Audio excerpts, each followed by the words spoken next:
बिहार में कानून व्यवस्था की हालत किसी से छिपी नहीं है। महागठबंधन में शामिल राष्ट्रीय जनता दल और कांग्रेस बिहार सरकार को लगातार कटघरे में खड़ा कर रहे हैं। विपक्ष के साथ सीएम नीतीश कुमार अपनों के भी निशाने पर हैं। एनडीए के सहयोगी और केंद्रीय मंत्री चिराग पासवान ने भी नीतीश सरकार में कानून व्यवस्था पर सवाल उठाए हैं। उन्होंने पुलिस विभाग पर अपराधियों के साथ मिलीभगत का आरोप लगाया है। चिराग पासवान ने पटना में लगातार हो रही हत्याओं पर भी चिंता जताई है। इसके साथ ही उन्होंने प्रशासन को निकम्मा तक कह दिया है। देखिए पूरा वीडियो और जानिए चिराग पासवान ने बिहार सरकार के साथ साथ विपक्ष को लेकर क्या क्या कहा है। देखिए, एक के बाद एक जिस तरीके से बिहार में आपराधिक घटनाओं की एक श्रृंखला सी बन गई है और प्रशासन पूरी तरीके से नतमस्तक दिख रहा है अपराधियों के सामने। ये बात सही है कि जो ये घटना घटी है ये जितनी निंदनीय है, जितनी शर्मनाक है, कार्रवाई भी हुई है, गिरफ्तारी भी हुई है, पर पहली बात ऐसी घटनाएं घट क्यों नहीं है। बिहार में जिस तरीके से हत्या, अपहरण, लूटमार, डकैती, बलात्कार एक के बाद ऐसी श्रृंखला बन गई है और अब तो ऐसा लग रहा है जैसे प्रशासन पूरी तरीके से नाकामयाब है इन घटनाओं को रोकने के लिए। और अगर ऐसे ही चलता रहा तो ये आने वाले दिनों में एक बहुत भयावह परिस्थिति उत्पन्न कर देगा हमारे प्रदेश के लिए। उत्पन्न हो चुकी है। जिन परिवारों ने अपनों को खोया उनका हालात पूछिए, जिन बच्चियों के साथ इस तरीके से दुष्कर्म हो रहा है उनके हालात पूछिए।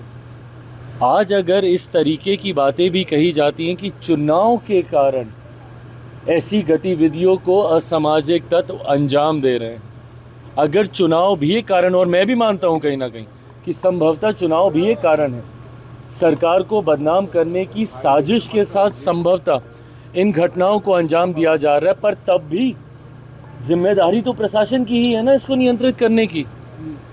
कोई भी अपराधी आपके राज्य में आपराधिक घटनाओं को कैसे अंजाम दे रहा है प्रशासन के रहते हुए, या तो फिर इसमें प्रशासन की मिलीभगत है और या फिर प्रशासन इस पे लीपापोती करने का कार्य कर रहा है, और या फिर पूरी तरीके से प्रशासन निकम्मा हो चुका है और अब इनके बस का नहीं है बिहार और बिहारियों को सुरक्षित रखना। ऐसे में पुनः एक बार मैं बिहार सरकार से आग्रह करूंगा, ज़रूरी है समय रहते हम लोगों को इसके ऊपर कार्रवाई करने की। मुझे इस बात का दुख होता है कि मैं एक ऐसी सरकार का यहाँ पे समर्थन कर रहा हूँ जहाँ पे अपराध पूरी तरीके से बेलगाम हो चुका है। इस पे नियंत्रण पाना ज़रूरी होगा, नहीं तो इस तरीके से बिहार और बिहारियों की ज़िंदगी से होता हुआ खिलवाड़ बिहार को बहुत बुरे अंजाम तक ऑपोजिशन कह रहा है, तेजस्वी कह रहे हैं कि 1 अगस्त के बाद से असली खेल ये लोग शुरू करेंगे, चुनाव आयोग के साथ मिलकर इलेक्शन को हाईजैक करने की बिहार में चुनाव बहिष्कार करने की बात भी तेजस्वी यादव कह रहे हैं कि हम लोग बॉयकआउट कर सकते हैं आने वाले टाइम। मैं तो कहता हूँ भैया करके दिखा दें, एक बार चुनाव का बहिष्कार ये लोग करके दिखा दें अगर हिम्मत है। भाई ये तो वो राजनीतिक दल हैं जिनमें अकेले चुनाव लड़ने तक की हिम्मत नहीं है, बहिष्कार तो क्या करेंगे।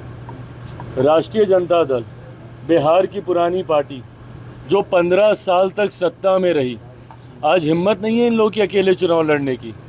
गठबंधन किससे? कांग्रेस जैसी पार्टी जो देश की सबसे पुरानी पार्टी है, कांग्रेस में हिम्मत नहीं है बिहार में अकेले चुनाव लड़ने की। भैया चिराग पासवान में इतनी हिम्मत तो थी ना कि 2020 में मैंने अकेले चुनाव लड़ने का दम दिखाया, वो भी तब जब मेरे नेता का निधन उस वक्त हुआ था, जब पहले चरण का नामांकन चल रहा था। है हिम्मत तो लड़के दिखाएं अकेले। तो जो अकेले चुनाव नहीं लड़ सकता वो चुनाव का बहिष्कार क्या करेगा। ये सिर्फ धमकी देने का ये लोग कार्य कर रहे हैं। और किस बात को लेकर? आदत हो गई है विपक्ष की डराने की, लोगों को डरा कर वोट हासिल करने की। लोकसभा के वक्त भी ऐसे ही डराने का काम किया था। क्या कहा था बार बार लोकसभा में कि भैया मोदी की सरकार फिर से आ गई तो आरक्षण समाप्त हो जाएगा, लोकतंत्र की हत्या हो जाएगी, संविधान समाप्त कर दिया जाएगा। आज बताइए 1 साल से ऊपर हो गया हम लोग की सरकार आए हुए, कहाँ का संविधान खत्म हुआ, किसका आरक्षण छीन लिया गया, या कौन से लोकतंत्र की हत्या हो गई। एसआईआर को लेके जो भ्रम फैलाया जा रहा है, यही भ्रम सीए को लेके भी फैलाया गया था। सोचिए, एक नागरिकता देने वाले कानून को इन्होंने नागरिकता छीनने वाला कानून बताकर देश के अल्पसंख्यक समाज को डराने का काम किया था। आज मुझे बता दीजिए कौन से अल्पसंख्यक समाज की कितने मुसलमानों की नागरिकता छीन ली गई जिस तरीके से डराया गया था सीए को लेकर। वैसे ही एसआर को लेकर पहले तो इन एंटीसिपेशन, अरे भैया इतनी जानकारी है आपके पास इतनी जानकारी है तो दे दीजिए ना सबूत। एक सबूत इन लोगों ने नहीं दिया। अगर इतनी जानकारी है कांग्रेस के पास, राहुल जी के पास, राजद के पास, तो दिखाएं ना कि भैया कौन सा सही आदमी था जिसका इन लोगों ने कैंसिल कर दिया हो या जिसका नाम वोटर लिस्ट से हटा दिया हो। सिर्फ हंगामा हंगामा हंगामा, दिल्ली में सदन नहीं चलने दे रहे, यहाँ बिहार में इन लोगों ने सबको परेशान करके रखा हुआ है सिर्फ इन एंटिसिपेशन कि ऐसा हो जाएगा, ऐसा हो जाएगा, ऐसा। अरे भैया क्या हो जाएगा और क्या हो गया है? ये सरकार की भी जिम्मेदारी है, हम राजनीतिक दलों की भी जिम्मेदारी है और चुनाव आयोग जो कि एक संवैधानिक संस्था है उसकी भी जिम्मेदारी है और अपनी जिम्मेदारी को हर कोई निभाएगा और इस बात को सुनिश्चित करेगा कि किसी भी नागरिक का के साथ कोई अन्याय नहीं हो। But at the same time कोई भी घुसपैठिया हमारे देश के सबसे बड़े अधिकारों में से एक मताधिकार का दुरुपयोग कर ले, ये भी हम लोग नहीं होने देंगे। आज की तारीख में कौन कंप्लेन करता था? भैया यही लोग जाते थे ना। क्यों जाते थे चुनाव आयोग के दरवाजे पे? अगर आपको कोई प्रक्रिया नहीं चाहिए थी, क्यों ये प्रोसेस अपनाया गया? इसीलिए अपनाया गया ना कि लोकसभा चुनाव के बार बार जाते थे ये लोग कि वोटर लिस्ट में धांधली हो रही है। महाराष्ट्र का तो अभी तक हम लोग को सुनाते हैं कि महाराष्ट्र का चुनाव तो हम लोग धांधली से जीते हैं। दिल्ली में सुनाते हैं कि वोटर लिस्ट में डुप्लीकेसी हो गई, नाम जोड़ दिए गए, नाम घटा दिए गए। अब भैया जब इसको लेकर एक इंटेंसिव रिवीजन किया जा रहा है कि कोई गलत ना हो, कई लोगों की मृत्यु हो गई है, उनका नाम दशकों तक चलता रहता है, वो हट जाए, कई नए नाम जोड़ने होते हैं वो नाम जुड़ जाए, जो फर्स्ट टाइम वोटर है उनके साथ कोई अन्याय नहीं हो।